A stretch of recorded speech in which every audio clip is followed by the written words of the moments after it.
रायगड जिल्ह्यात मागील 2 दिवसांपासून पावसाचा जोर वाढलेला असून नद्यांसह धरणांच्या पाणी पातळीमध्ये देखील मोठी वाढ झाली आहे।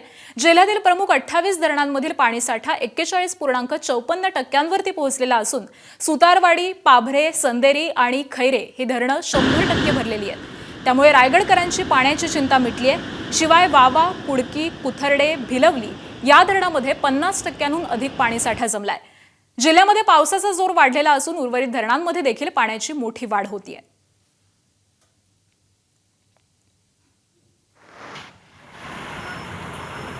रायगडमध्ये 2 दिवसांपासून सतत हा पाऊस बरसतोय आणि त्यामुळे या जिल्ह्यामधली अनेक धरणं ही 100% भरलेली आहेत, तर काही धरणांची पाणी पातळी ही हळूहळू वाढतीये।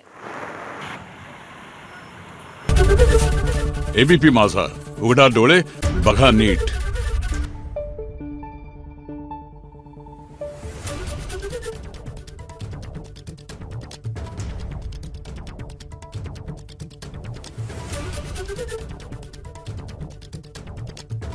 Thank you.